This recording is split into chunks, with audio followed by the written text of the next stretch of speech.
Cause I know that I'm giving you a love, a love that you can resist, baby.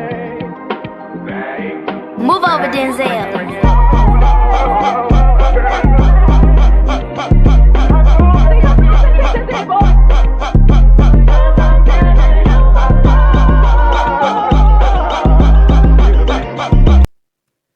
Well, welcome back and thank you for clicking on the video. How are you doing today? I know, right? I was just here a few minutes ago, it seems. Anyway, so I was sitting and I was having a conversation with a friend, and I said, you know what? Because we were talking about, like, just kind of political stuff, but not really. Just kind of like, dang, man, you see what's going on over in Paris? And she was like, shit, you see what's going on over there in Morocco? I was like, oh my goodness.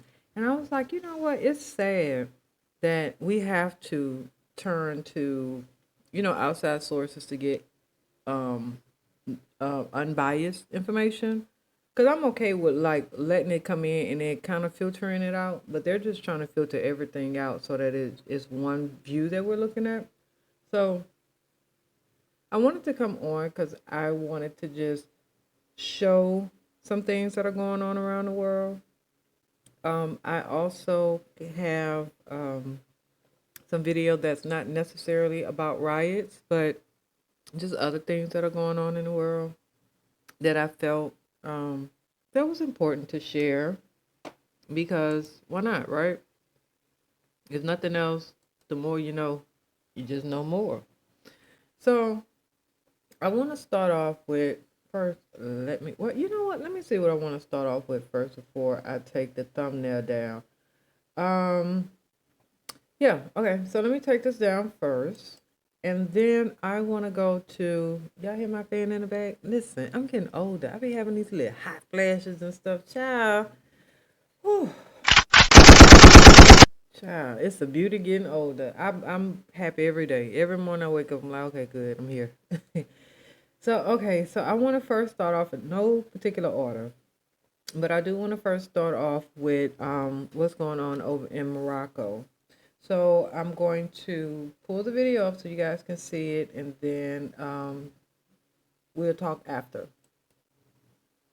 As Morocco prepares to co-host football's 2030 World Cup, its youth are asking, what good is a stadium if there is no hospital nearby? Chants reverberate throughout the kingdom's major cities. Thousands have taken to the streets. They say they are fed up with broken promises and misplaced priorities. We don't want football or anything else. If football had helped us, it would have done so long ago. We want healthcare. Our parents are suffering. We no longer have time to waste allowing public services to remain weak or giving priority to the private sector over the public good. We see the state spending money, but it is private interests that profit from it. The marches have been met with often brutal force. Scenes of plainclothes officers detaining protesters have become routine. There was a systematic violence against a group of young people who were demonstrating peacefully. However, the security apparatus responded violently and there were numerous arrests. We condemned these arrests and deemed it unacceptable to take a security-oriented approach to the social demands of a group of young people. Despite the death of 3 protesters, the government praised the police's conduct, and it has now promised dialogue. But what began online before spilling into the streets is a leaderless popular movement, and while police action is intensifying, protesters say they will not back down. Bassam Bunanitiati World. Okay, so just to give some clarification on what's going on, Morocco is currently building what will be the globe, the whole world, largest football stadium in preparation for co-hosting the 2030 World Cup. I don't know why I got the Olympics on my mind. The boys be some fun whenever you're running through that. Child. Okay. So, but for the demonstrators who have taken to the streets each night across the country since last Saturday. This 115,000 capacity showpiece and all of the other football infrastructures and development costing a reported 5 billion American dollars, 3.7 billion euro, are in. It's an example of the government that has got its priorities wrong. So one protester said, I am protesting because I want my country to be better. I don't want to leave Morocco, and I don't want to resent my country for choosing to stay. It's a 25-year-old communications manager. He lives outside of Casablanca. I would love to visit Casablanca. Well, not now. You know, there's a lot of places that I would love to go that I just can't now because of the civil unrest. And mind you, I had the opportunity in my younger years to travel and to go places. So I've been places, right? I'm on my second book, okay? But it's just not second book like I've been having a passport since 18. That's all I'm saying. So I've been traveling, and I'm not saying that to be braggadocious or anything, but I'm just saying for those who do travel, isn't it kind of disheartening that now you have to really be you're already scrutinizing or cautious, especially if you're a solo traveler such as myself, a black female, young, traveling by herself. So I had to be extra, extra, extra, extra cautious, right? But now it seems like even those places that I would have felt comfortable with going alone, I now cannot because of this extras, with the civil unrest. So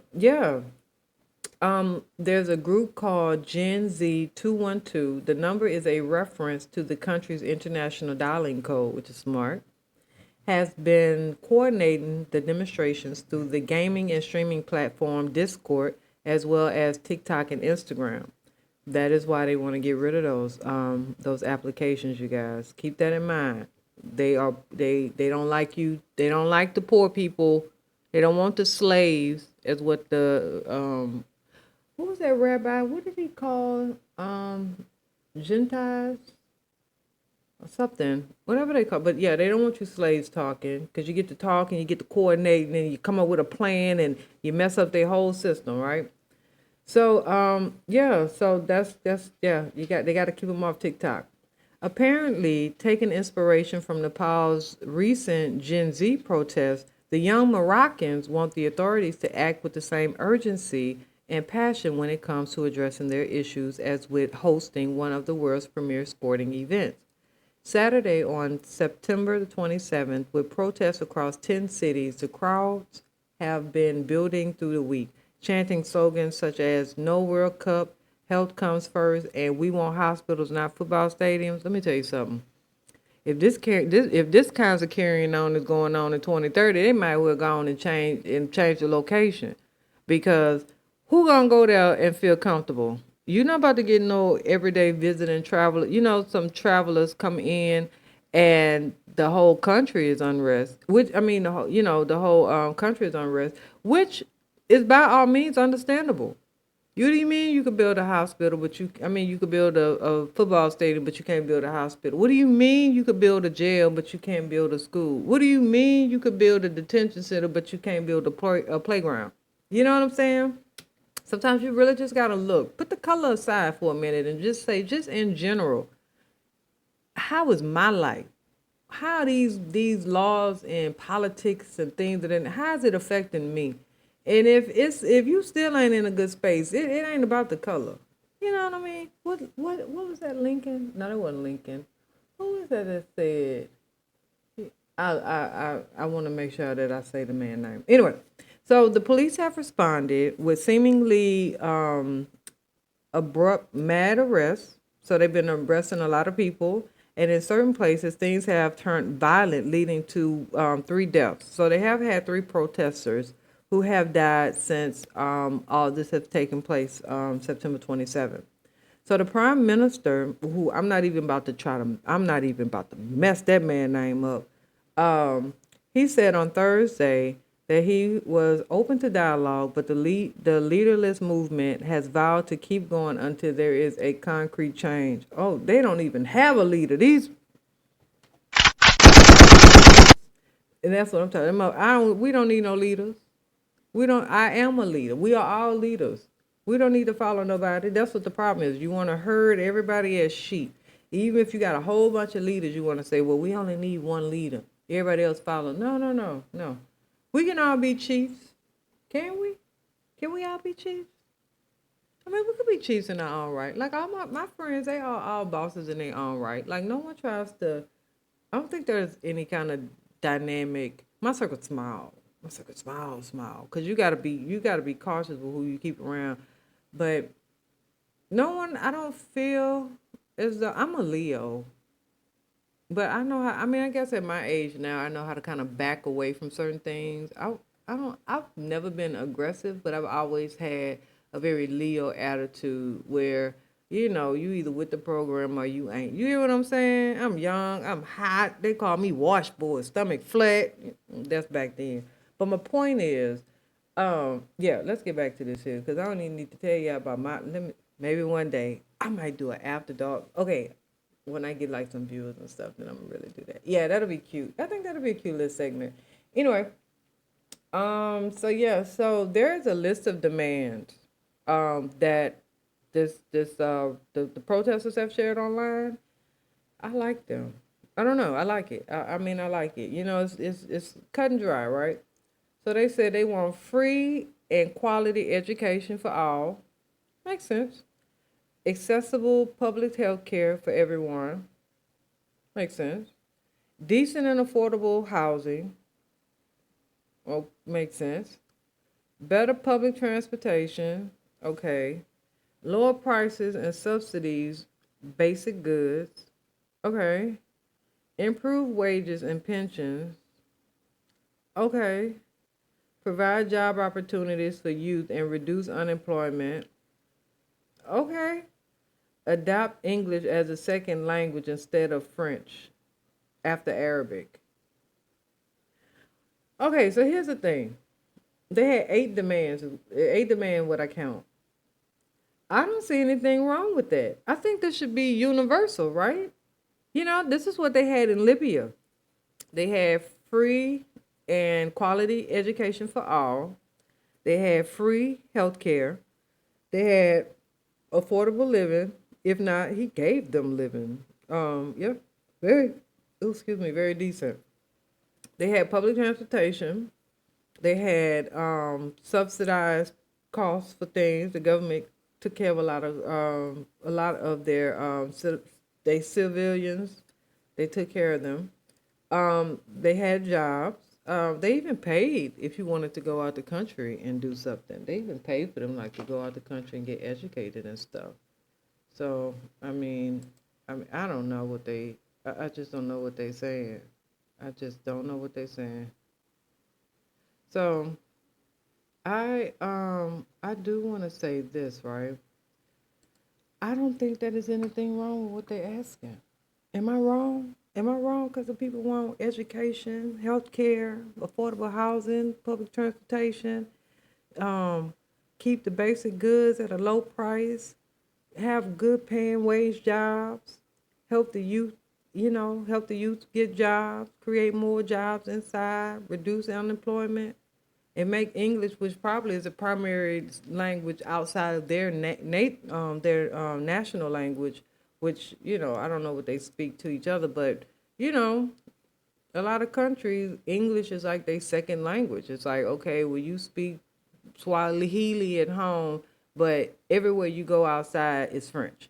You get what I'm saying? So I don't know how many different cultures or different languages they have in Nepal. I mean, not Nepal, but in Morocco. But, I get Arabic, but you get what I'm saying?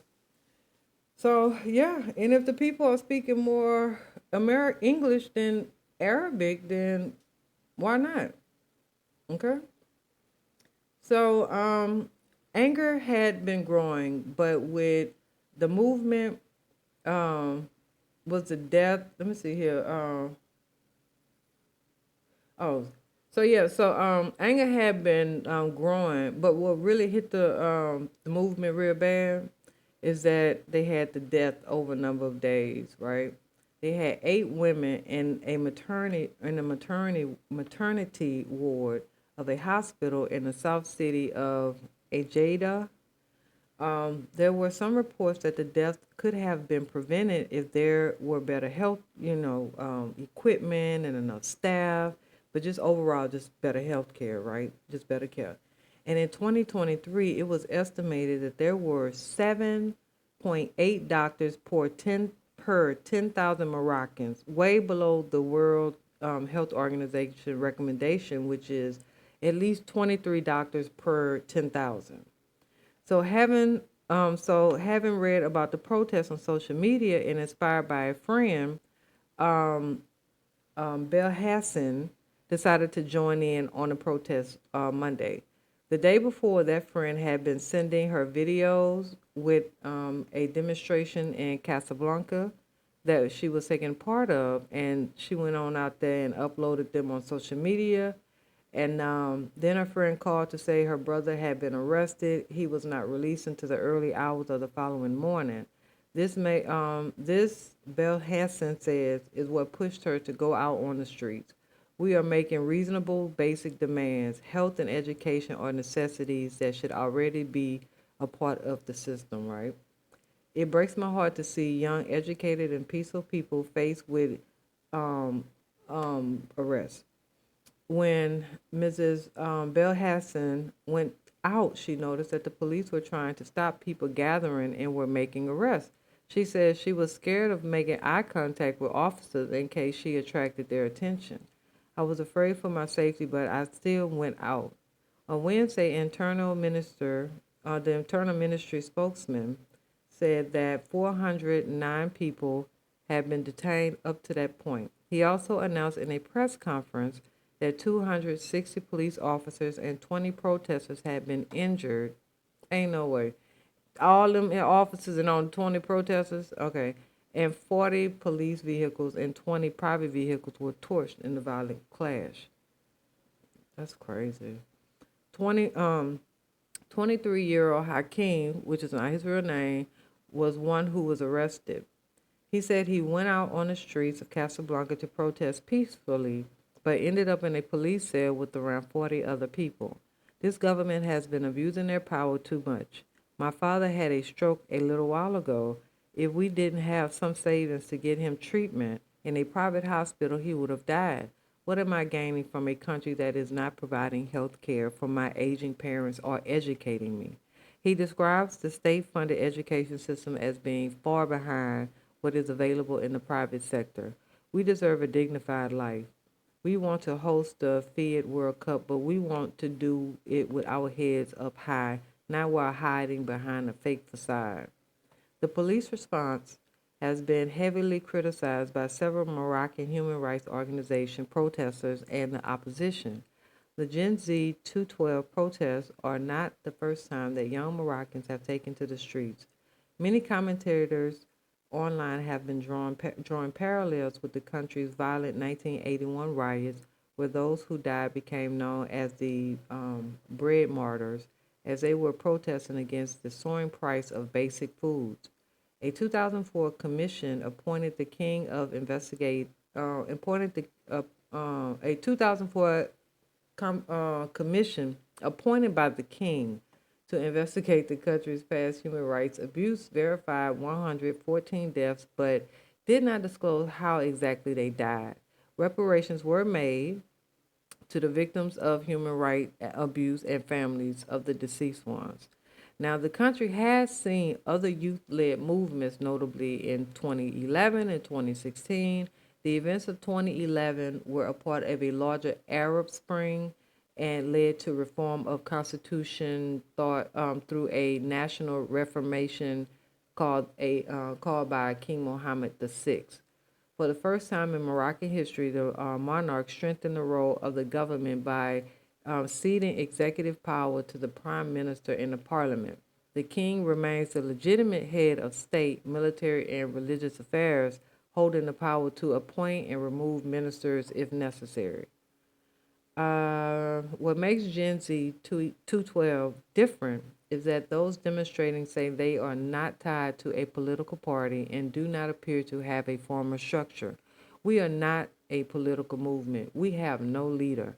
Maybe that's why the police were arresting people and why the government keeps silent, because in their eyes, we didn't follow the tradition, the path of organization and political parties. But there is some disquiet about this violence. On the night of October 1st, 3 protesters died in the town of Leewak after people attempted to storm a police station. The local authority says security forces opened fire after protesters tried to start a fire and steal weapons from the station, then subsequently released supporting CCTV footage to disprove emerging false narratives online. Protesters have condemned the rioting and looting that have happened in certain areas and have organized cleanup groups.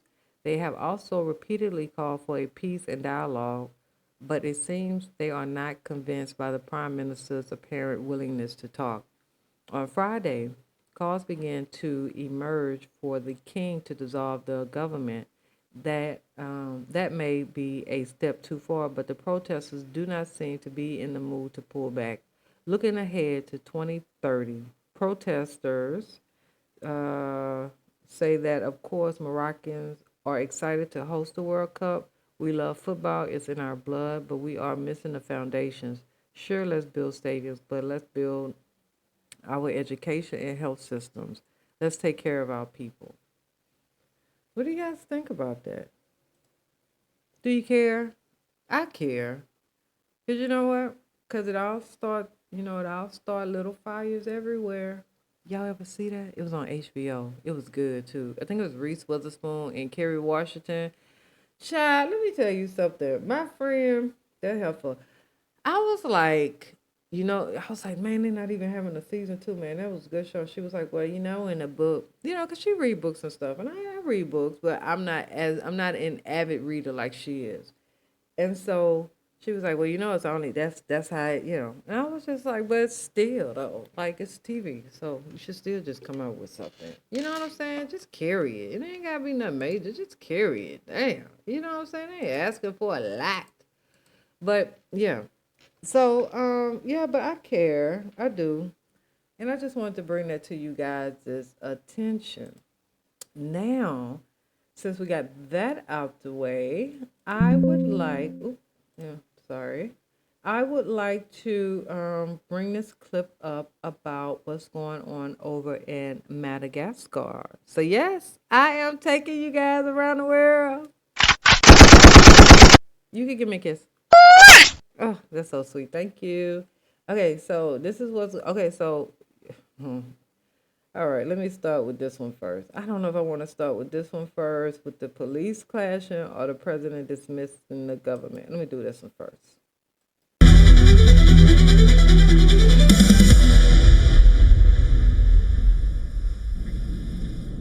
At least 22 people have been killed and more than 100 injured in violent protests that have rocked Madagascar over the past weeks.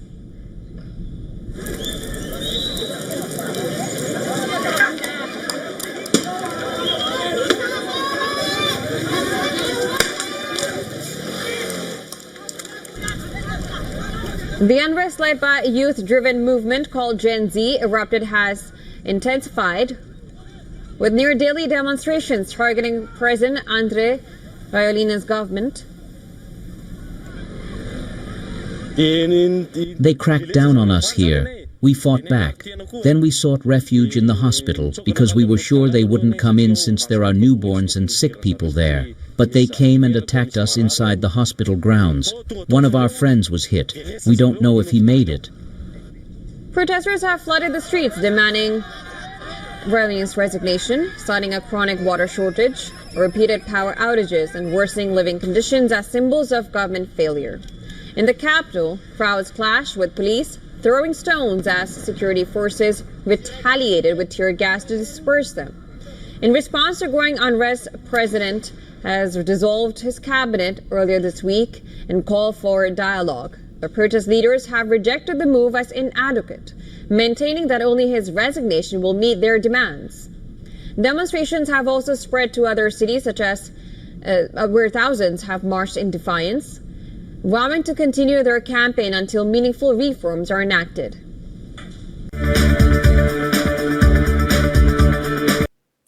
Let me tell you something. And I'll say it again. This is why they want to get rid of TikTok, TikTok, anything that they cannot control. Because these people are seeing that other places are not tolerating it, and it makes people with money feel very uncomfortable. But I think since September 29th, the United Nations have reported that the youth-led anti-government protests, they've killed 22 people. Now in Nepal, I just want to tell you about a couple other places that I've been watching. And in Nepal, they've been rioting since September. They have an anti-corruption protest that's led to violence and clashes with the police, of course, that 70 people have died. And you got government buildings that have been set on fire. I did a video about it. The protests were driven by, of course, young people angry by the social media ban that they did, the longstanding corruption. So they got that thing. And then in Indonesia, we're going somewhere else now. Come on, we're going far east. Let's go. Protests erupted in late August and intensified in September over reported high salaries for the parliament people aimed at the high cost of living. The demonstrators, they cut up. I'm talking about they got particularly violent after what it was, Gen Z delivery rider was reportedly killed by a police vehicle.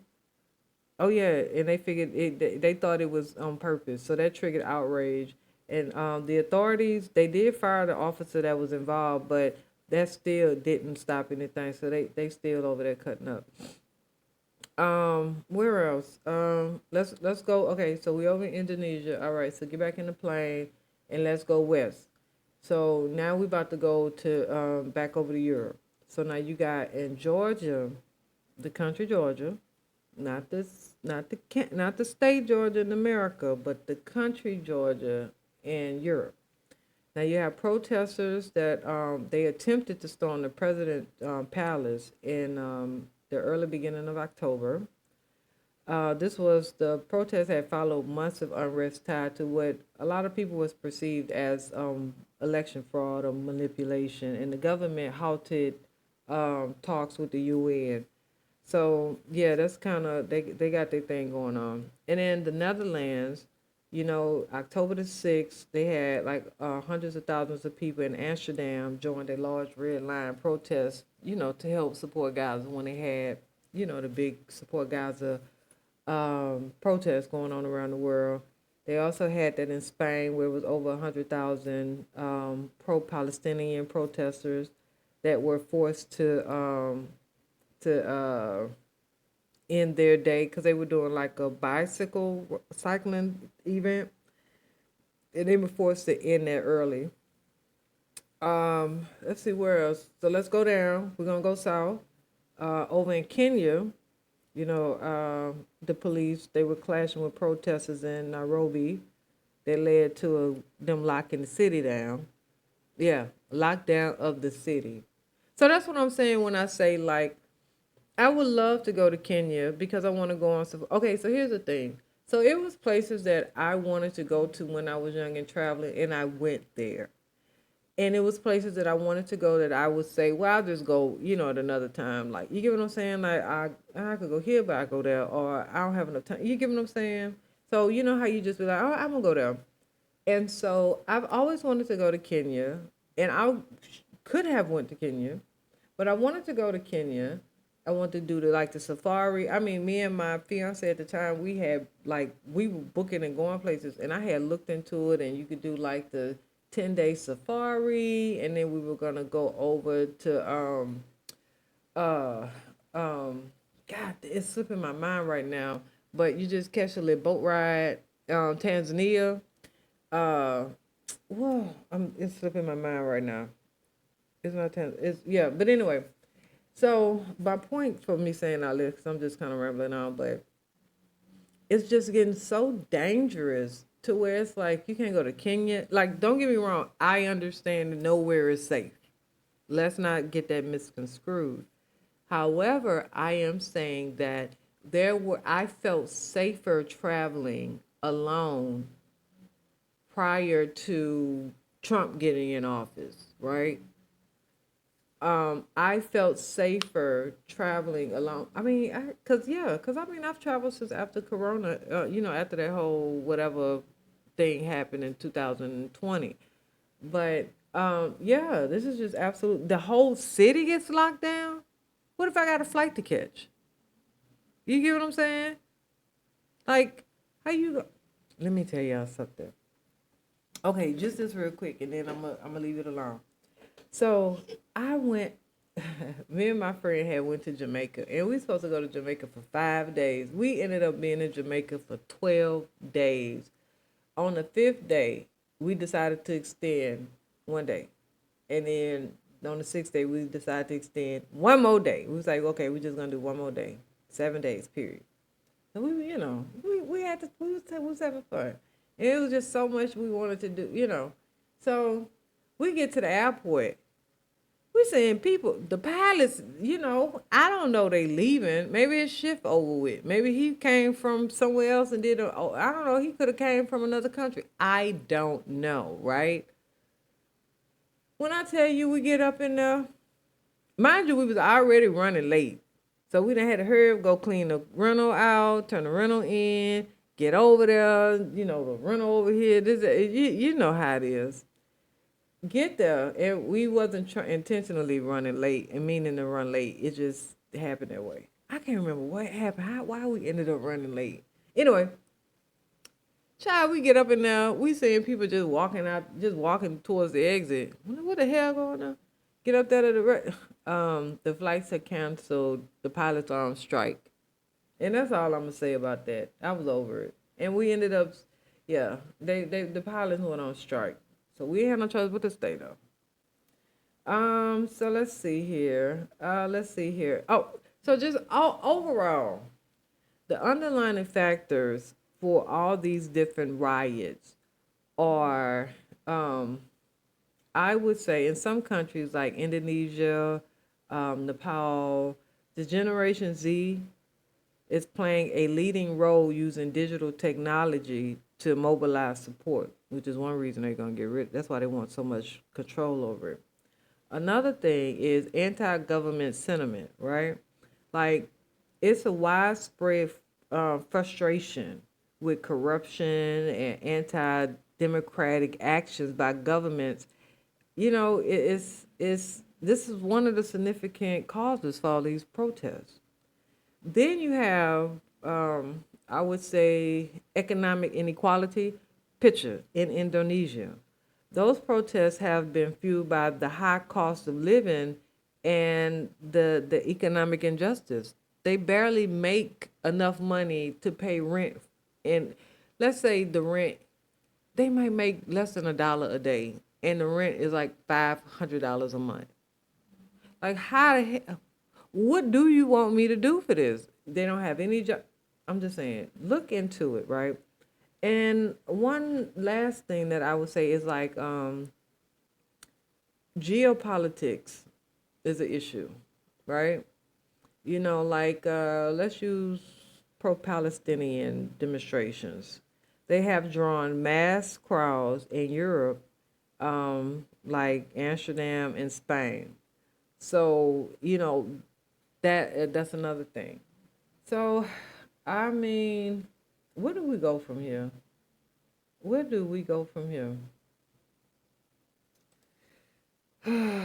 Are you ready to get out there with your sign? You say you ain't going out there? You say you part of the 92%? You say you ain't doing it? Well, somebody said they gonna get the hell up out of here first. Is that what you said? Where you going? Put it in the chat, let me know. I want to go to eat, and then here's another thing. I wanted to go to China for like a year. I literally wanted to go to China for a year. I'm working on this prototype. I have a patent, a pending patent. Ugh. And I've been working on this thing. Like, sometimes you'll hear my 3D printer in the background. Like, now you don't. You just hear my fan because I be getting a little hot. But I wanted to go to China for like 9 months to a year try to network manufacturers, get my IP over there, But like, if we going to war, if they going to war with China, because I got some people down there in South America and in Central America. I'm going to head on down there to Central America, hopefully before February. I'm trying to get up out of here, y'all, because China said they call it the 16. It got 16 warheads and one atom bomb. It will get to wherever location on the earth, globe, in 20 minutes. And there is not one dome that's going to stop it. You hear me? Now, you play around if you want to, but it's going to be nice knowing you. You hear what I'm saying? And I have family who are just like, well, what can you do? These people, they just da-da-da-da-da. And I get it. I get it. And that's why you have some people who just sit in it and some people who say, well, I don't like I don't want to sit in this. And they do something different. They might either go into politics and help change it, or they might go into the plane to change their location. You got to pick your poison. You either going to sit in it, or you going to either be political about it, or you going to get on the plane and get up out of here. You're going to do one or the other, because you're going to be affected if you're still here. You're going to be affected if you're still here. And I'm not encouraging anybody to leave. I don't see myself not ever returning back to America, but I could see myself like traveling and doing that for like 3 or 4 years. You know what I'm saying? Like going to different countries and staying there maybe like a month here, a month there, or if I like it more, then stay here more. And if I go somewhere and I don't too much care for it, then just leave. You get what I'm saying? But no real restrictions. Now, mind you have to have income, forms of income. You don't have to be no doggone millionaire, but you can't not have no money. Even though, and I'm going to tell you about this, a friend of mine, we had went out to St. Croix because a friend of mine, she retired and she moved out to St. Croix to, live her best life. Oh, hell, I ain't mad at you, girl. I told her, just let me know when you get comfortable, okay? So shit.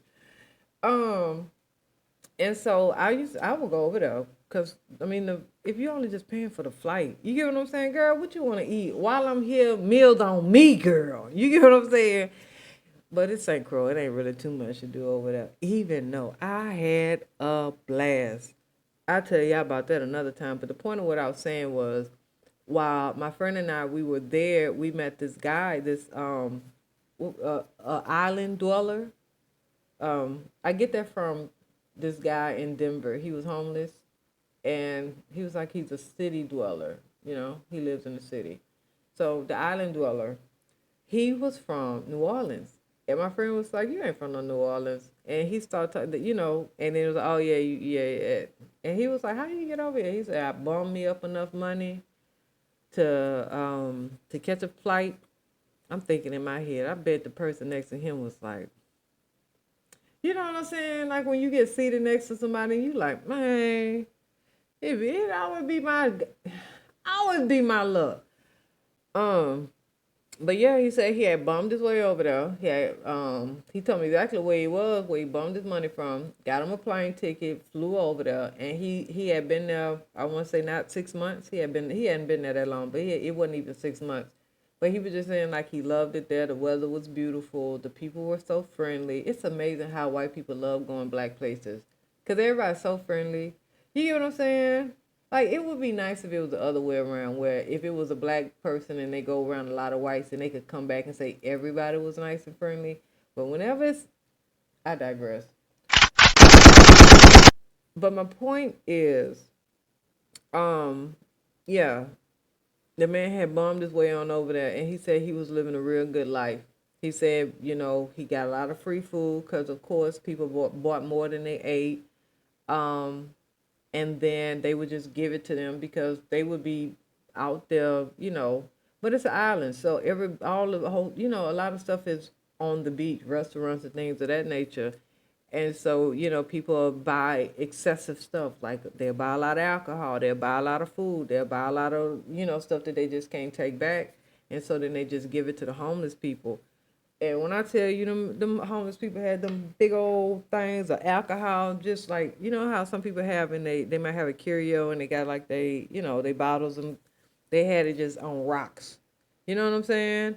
And then they was sitting like at this area where it was like rocks and the water just came up and splashed, but you can also kind of go around and go down without having to do anything extra, because they were tipsy, so you don't want to be doing nothing extra while you drunk with a whole bunch of rocks and water and ocean.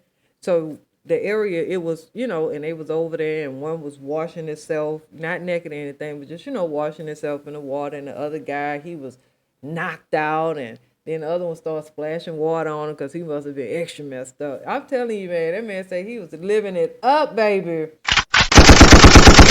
I seen a couple, they had left the restaurant we was eating at, and they had gave them, they had plates, they just gave them the food. You get what I'm saying? It's like, hey man, live off the land, my brother. Live off the land, my white brother. Okay, so I have just a couple more things, because I don't want to, listen, if you still here, if this your first time, please like and share and subscribe.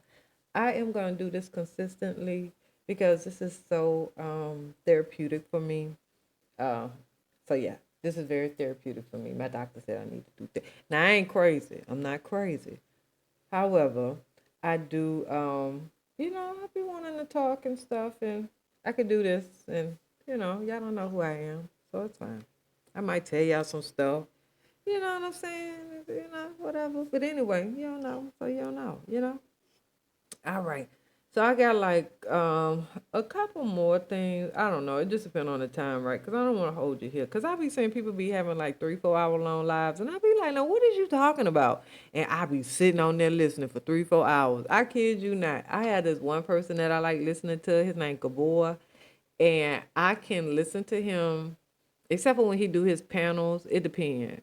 Like, he do his panels, and depending on what it is, I could listen to the panels. But overall, like, I'll listen to his commentary, and then I'll be done clicked off. I like Michelle ATLN. I listen to her commentary, and then sometimes I'll listen to her with an audience. It depends on how long it is, because sometimes it might just be 5-10 minutes, and then sometimes it might be like an hour. If it's long, I'm going to listen, depending. It just depends. It just depends. That's really who I like to listen to, just because, I don't know. It's just funny. I don't know. And then random stuff too. But yeah. So my point is, let me get back to this. Oh, I could have put up my little slideshow for y'all. This is for the riots. Okay. That's why I didn't have it up, because I wanted to do, we're going to go ahead on and stay in Africa. We're going to go down to Somalia, right? Well, we're going to go over to Somalia. Wait, did we go? Oh yeah, we did. We went up to, wait, where did we leave? Where did we go? Oh, yeah. We went up. All right, now we're coming back down. All right, so now let's go over here to Somalia. Now, I'm not sure if you guys are aware of this, but you know what? Let me let y'all look at the video, and then I'll commentate after. Mulaba government ya Somali government yagenze neyise etteeka nti tekyali kuwasa bwana buto. Oh, so in this video, this man is crying because they are banning men from marrying young girls. Okay? So let's see here. Abawala abato nti tekyali kubeera ng'ate bayengeginga mu bintu ebyo marriage ey'abantu abakulu. Muhammad kye yakola byo naye ng'ate waliwo.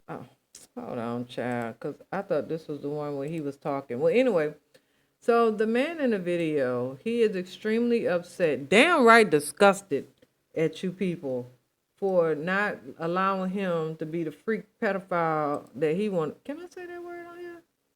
That he want to be. So he kind of mad at y'all. So until y'all do right by him, he said he ain't gonna do right by y'all. So he over there, man. So, just to, let me close this out. Just to conserve time, I want to go ahead on and close this out. And then I will come back and in my next video, I'm going to be discussing a little bit more about what's going on in the world, and then I want to go over my Real Housewives of Potomac. So look out for those two videos. I am going to post those today. So let me see, where is my music? So until then, thank you so much. Please click like and share. Thank you, and subscribe if you feel like it. Bye. Oh, I know.